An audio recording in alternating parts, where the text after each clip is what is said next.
Hello, everyone. My name is Haley Perlman, and I am a doctoral psychology intern and counselor at CAPS.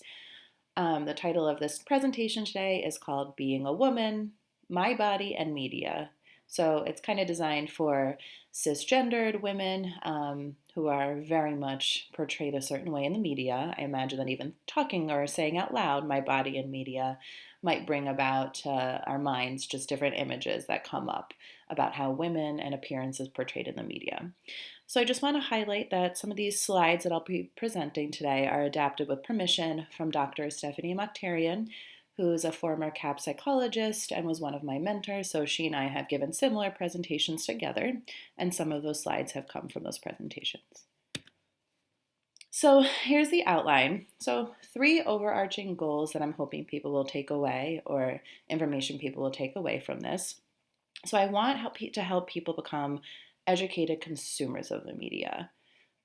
And then we'll also go through some kind of exercises and food for thought type slides just about really experiencing body image and how it's portrayed in the media.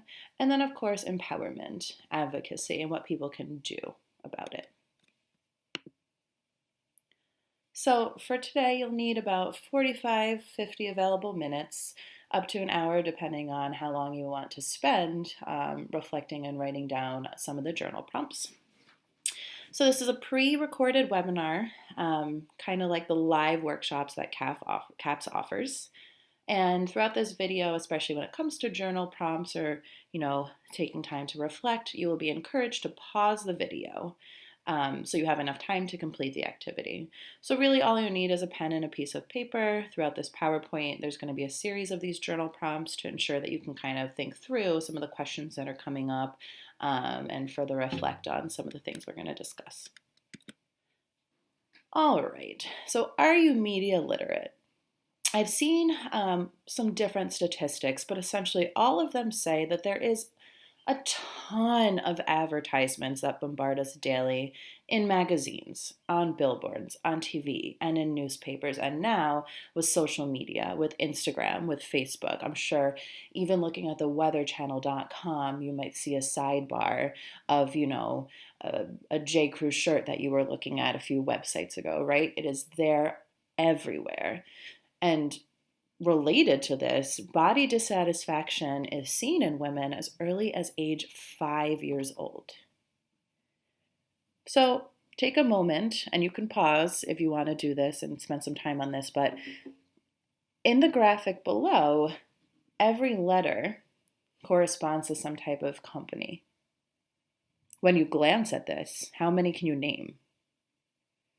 And again, go ahead and pause it if you want to kind of test your skills. But essentially what this shows is how ingrained these messages are that we can automatically know what company and what food or product is being advertised. So let's think about culture and how body image has been portrayed across the media. As you look at these images, kind of just make note of what's coming to mind. What do you see when you look at Marilyn Monroe in the 1950s? What was the body ideal then? And what did it look like in the 1960s with Twiggy? What's standing out to you? And again, you can pause this as you need to keep reflecting.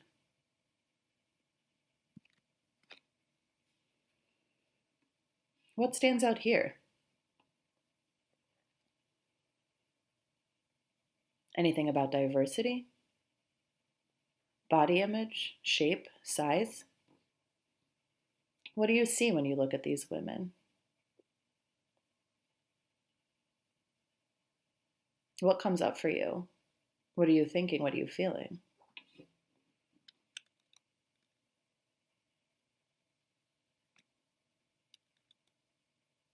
Go ahead and pause as needed. Do you know the names of these women? Do you know what fashion shows they're participating in? Or where the photographs were taken? What events? And if you do, if the answer to those questions is yes, What does that signal to you?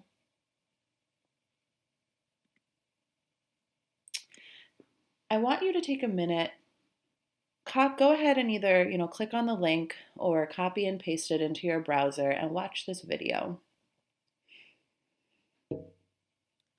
After you've done that, go ahead and pause this, and then after you've done that and return to this, I want you to reflect on these questions. Take out that pen and paper and start writing things down. What do you notice about the model photographs? What about the video that you just watched? What messages are being perpetuated by society about what it means to be beautiful and attractive?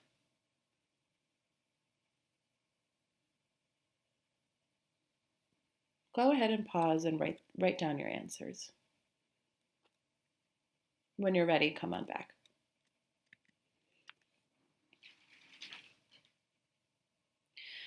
So I want to take us through a closer inspection of media. And I actually think that this warning sign is important because some of the images that we might see coming up definitely evoke certain feelings in me. So just be kind of prepared for whatever it is your reaction might be when you see the next few images. But before that, I want to share with you a certain study that was done in the late 90s. So in general, we know that, and we'll talk more about how the media promotes a very narrow and unrealistic ideal body type. It even implies that anything else is less than desirable, might even be weird or abnormal. And this is really, really highlighted by a study that was conducted in Fiji in the late 90s. So, for those of you who don't know where Fiji is, it's an island that is pretty secluded. So, in the 90s, it had not yet, there was no television, and there was thus really no way to access what quote unquote Western culture looked like and how beauty and attractiveness and appearance was being portrayed in the media. And so a group of researchers went in and kind of after television was introduced, surveyed a bunch of young Fijian women, and what they found is that before TV, none of these issues came up, but after TV was introduced, these women were starting to report body dissatisfaction, particularly feeling dissatisfied with their body shape or their body weight, and they had started engaging in eating disorder behaviors.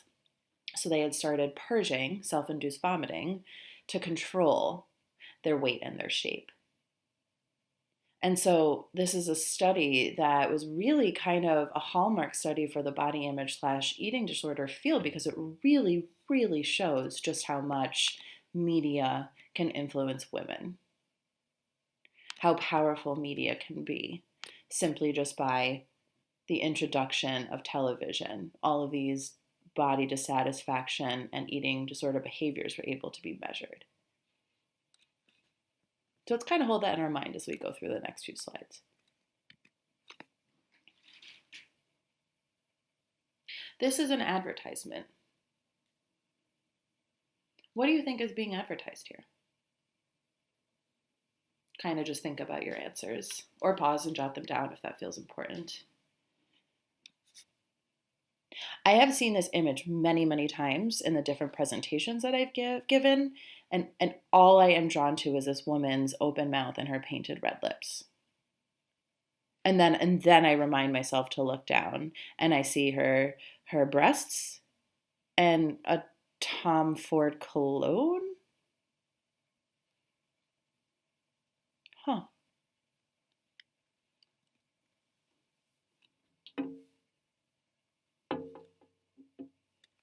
What about this?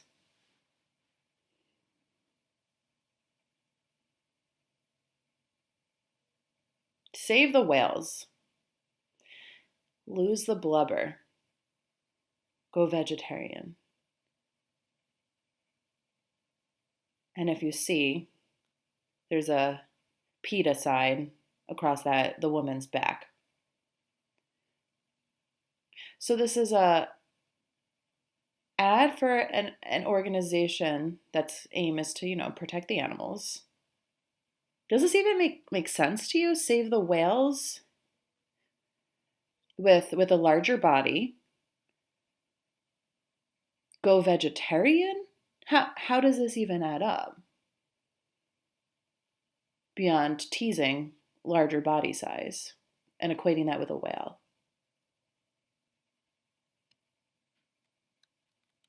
What kind of reaction does this invoke in you?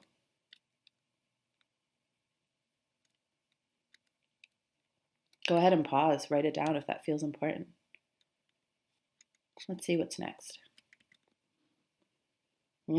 This one. The ultimate attraction.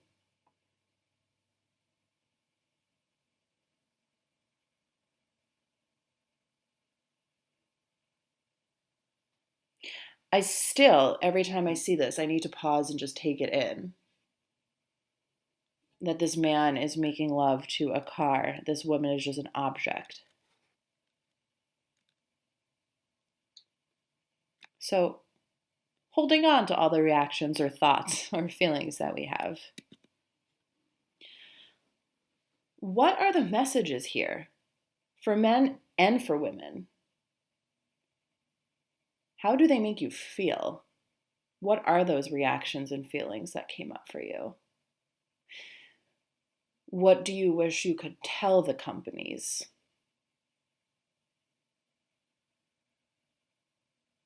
What are some of the thoughts going through your mind when you viewed those images? Go ahead and pause and then write that down.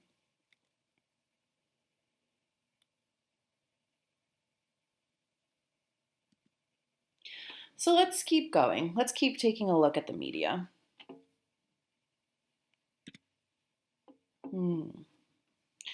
The shrinking celebrities.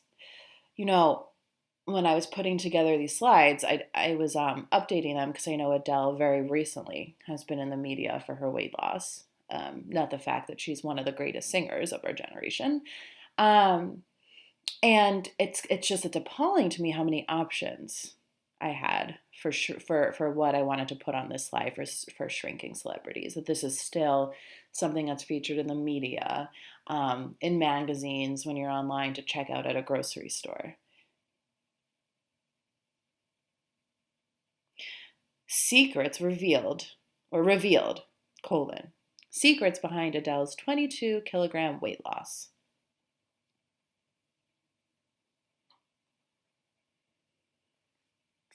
What do you guys see here? Hold on to any of those reactions coming up.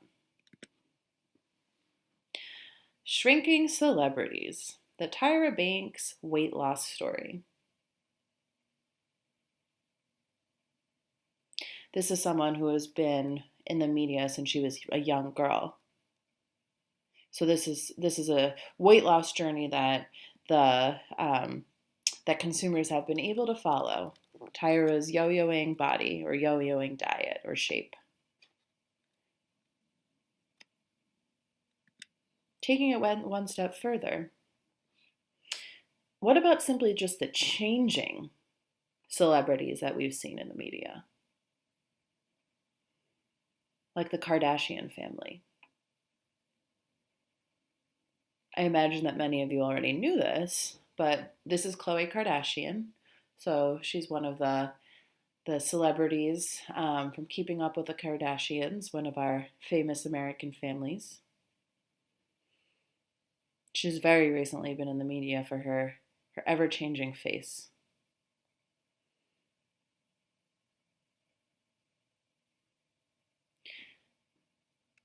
What stands out to you guys about these images?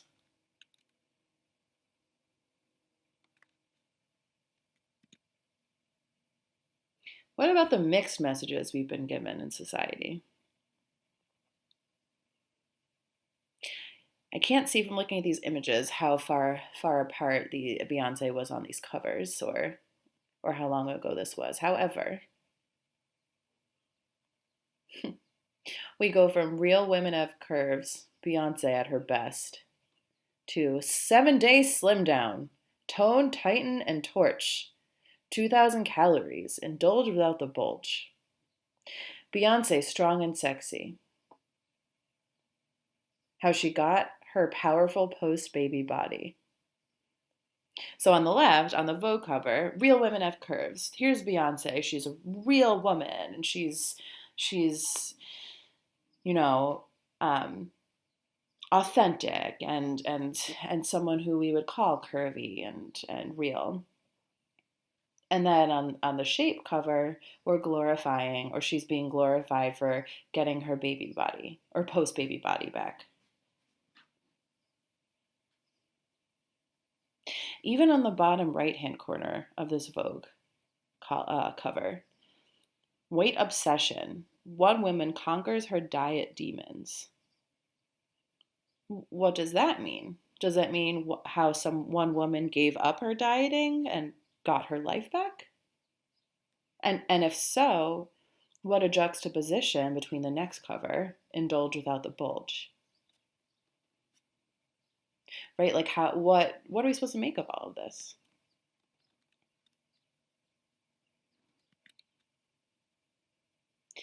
So there's some research to show that with the social media boom in the early 2000s, and then of course the Instagram, which came out in the late 2000s, I don't know, 2009, 10, 11 maybe, with the ever changing ability to consume media at our fingertips, it's also come with a change in body ideal.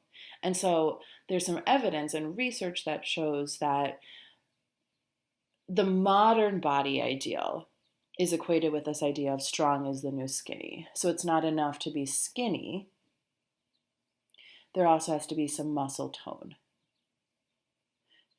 And I understand that this is probably a dramatic image of that kind of new modern body ideal. But what do you see here? Is this someone that's powerful and lean? What is this telling us for what we need to look like in order to be strong as the new skinny?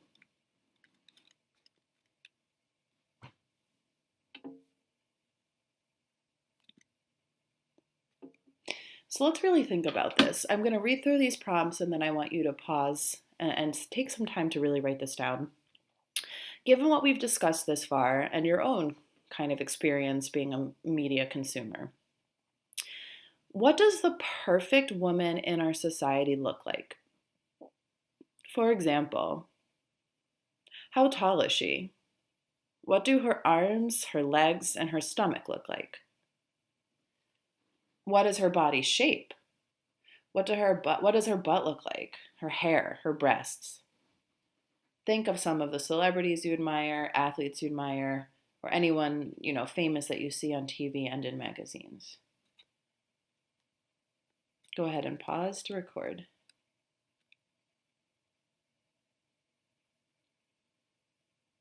Now, when you come back and you have a list, so ideally, the list that you've probably generated is long. And if it's not, really think more about it. What is her eye? What color are her eyes? Can she be tall? But is there a limit to how tall she is? What do her cheekbone look like? What does her cheekbones look like? What about her jawline? What about her teeth? What does her back look like? Her feet? Her nails?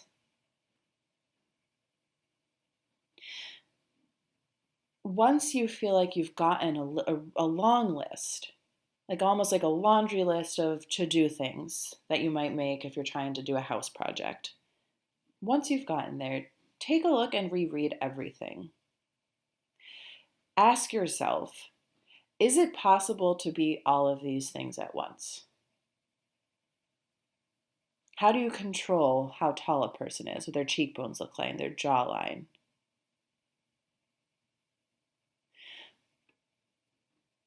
We call this perfect woman in society, this ideal that perfect woman is portraying, the appearance ideal. Sometimes people call it the thin ideal or the body ideal. But the perfect woman in society is typically referred to as an appearance ideal. What are the costs of pursuing this appearance ideal? So before you pause, I want you to just get ready to make another list. But really think about this. Literally, what are the costs? For example, how expensive is it to get that mani-pedi to look like that appearance ideal? How expensive are the highlights? The ombre, the balayage type of highlights that are being done at salons now. And then conversely, what about the other costs? What aspects of your life are you giving up by pursuing this appearance ideal? Are you sacrificing your mood? Are you sacrificing social time because you cannot work out less than 6 or 7 days a week? What are your costs of pursuing this appearance ideal? Go ahead and pause and really reflect on that.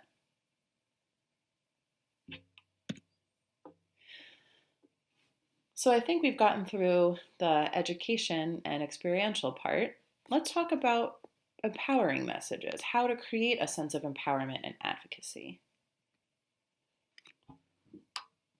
So the good news is, because we have more information that's more accessible at our fingertips due to social media, that's more room for us to be aware of what's missing, what we need more of.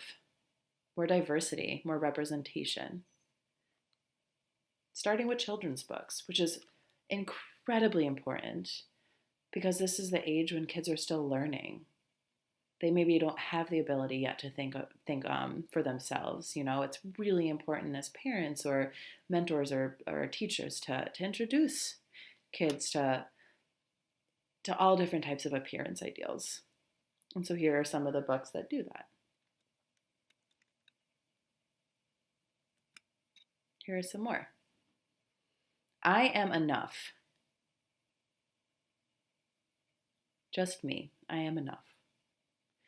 Or Dream Big, little one. You can do whatever the hell you want.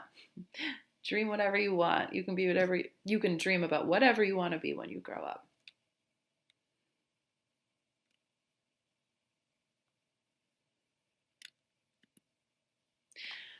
And then there is a movement for more body diversity. There are tons of social media accounts. Each of these individuals have accounts. So on the left, we have Ashley Graham, and on the right, we have Lizzo. One is Ashley Graham is a model, a supermodel, and Lizzo is an artist, a musician, and in my opinion, a really great one.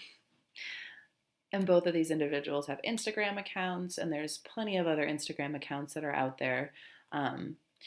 Body Pasa Panda is another one, but there's a ton of information being spread about body diversity these days. So that's a really exciting movement to be part of and to perpetuate. One of the favorite things, or the things that excite me when I see these photographs, is that they are not airbrushed. These are real human female bodies.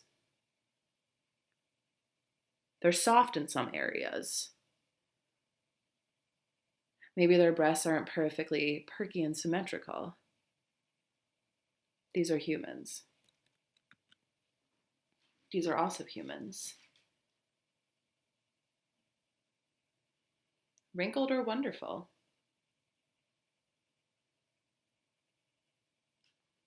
Fat, fit, or maybe just joyful. That's a word we can also use to describe the first woman.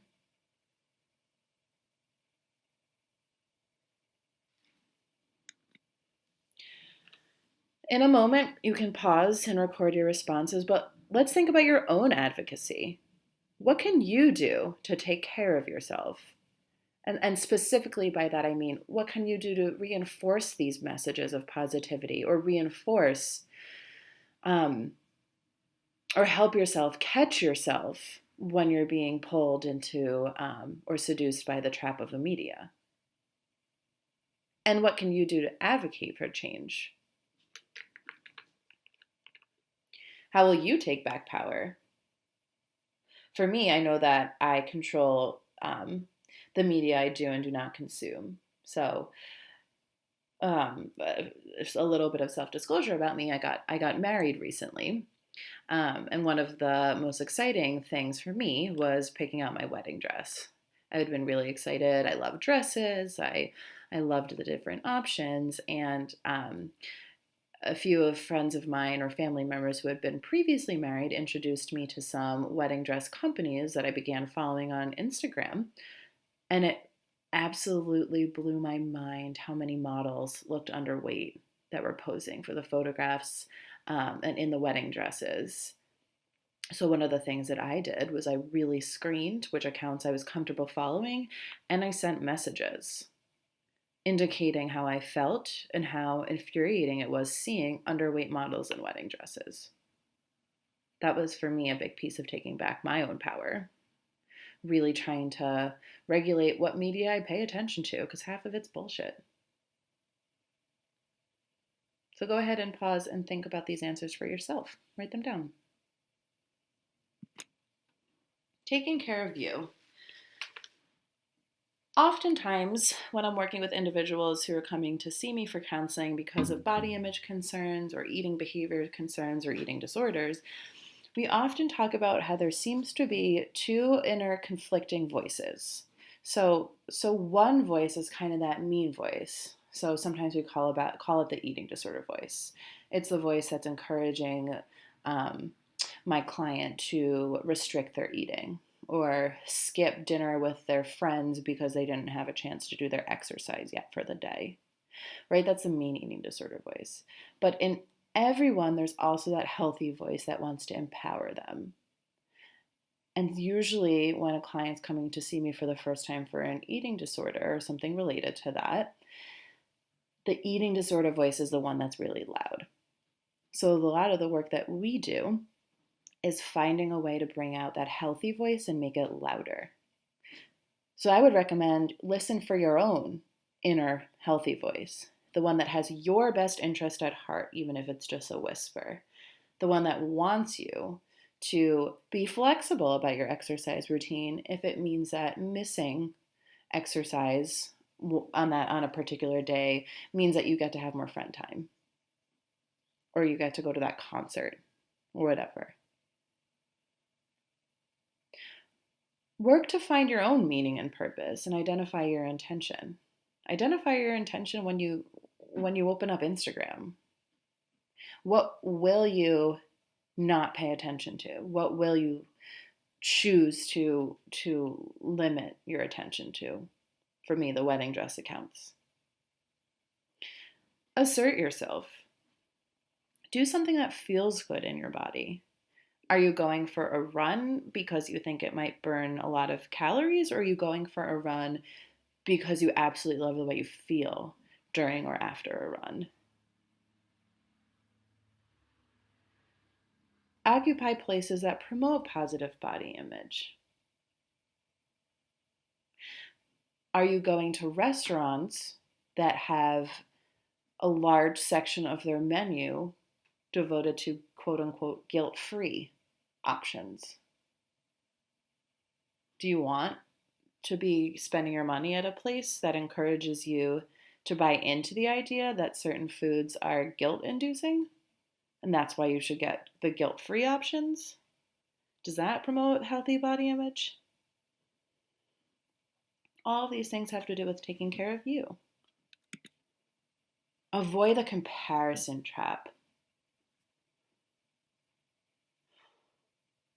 I wish that we could build some sort of algorithm into Instagram. That every time you open the app, something flashes and says, avoid the comparison trap, or make note of your own social comparison, right? Just repriming our minds to remember you don't have to compare yourself to every other Instagram account. We don't have to do that. What would help you avoid that comparison trap? Identify healthy motivation habits. Are you interested in doing yoga 3 times a week, for example, because it makes you feel good? Or because your friend challenged you to do it and you feel guilty saying no? And on that note, spend time with supportive people and avoid destructive people. It's okay to set boundaries with people who don't influence your life positively or don't make you feel good. Sample mantras. And part of the reason why I love them, and I'm going to read them out loud, and part of the reason why I really like these and I selected these ones are because sometimes in the media or in the body positive movement, some of the body positivity messages don't feel authentic. Like, if you don't think every aspect of your body is beautiful, you're not going to be able to can use that as a mantra. I am the most beautiful, or I am totally beautiful, if you don't feel it. But can you be body neutral? Can you have body acceptance? For example, can you value your body just as it is? I value my body as it is. I am whole.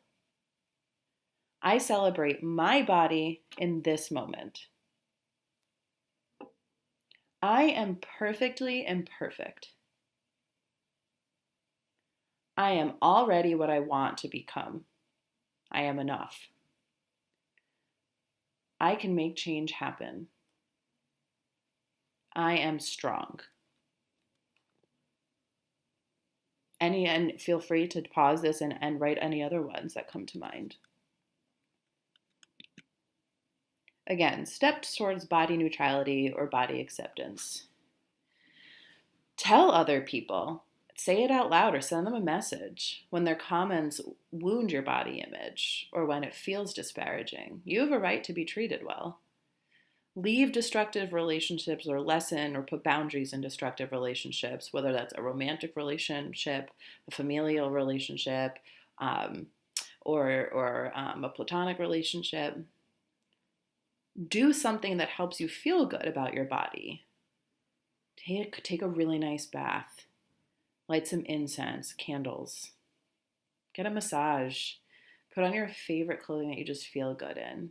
Take dancing classes or classes that help you like move and express your body. Anything. Do yoga if that's what makes you feel good. And then, of course, reduce your exposure to negative media. Remember, just as you saw on that Dove campaign clip, remember that most pictures of models are airbrushed or computer enhanced. Seek positive media role models and spend time in settings that promote positive body image or body acceptance. However, sometimes maybe what we reviewed today is helpful and kind of gives you some food for thought, but maybe you're realizing you might need some additional support. And how do you even know? How do you determine if additional services are needed? One big one is if you notice any healthy eating behaviors that are coming up for you. Are you restricting your calories? Are you noticing that you have foods that are forbidden that you're not allowed to eat? Are you having food rules like not allowing yourself to eat past 6 p.m. or fasting during the day? Are you self-inducing vomiting? Come check us out if those things are going on for you, or other mental health symptoms like noticing more depression or anxiety, change in your sleep or your appetite or hygiene.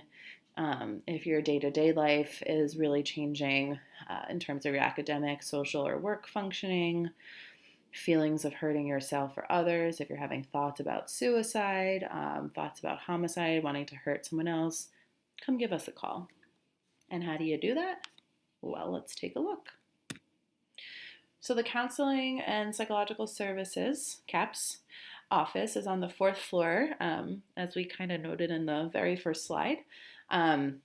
So kind of disclaimer, depending on when you're watching this, it's possible that all of the changes due to the COVID-19 pandemic are still in effect. But that all being said, we are still offering individual and group, select group through telehealth. We have the crisis line available. So the instructions here for the crisis line are still available. We will, when things resume normal, we will be able to offer emergency appointments again. That's not the case right now. And we have other free workshops.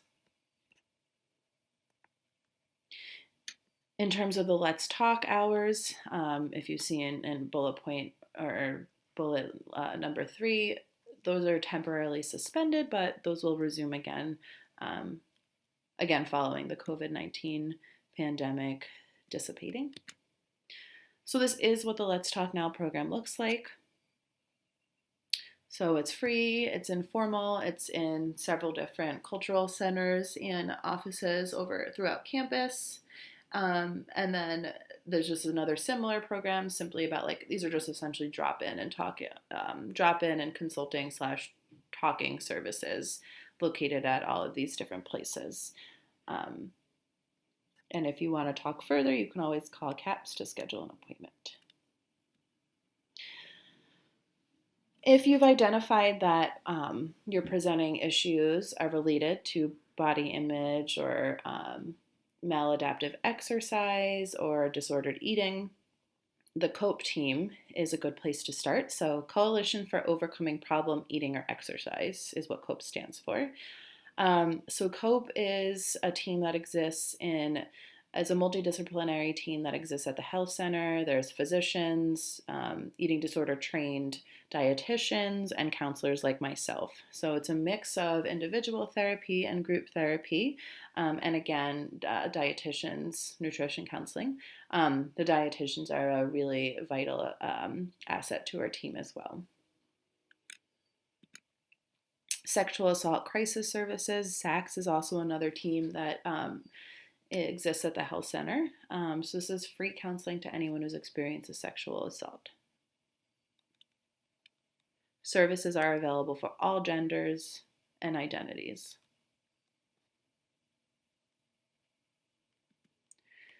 There's also the Center for Human Growth. This is another counseling office on campus that could be a resource to you as well.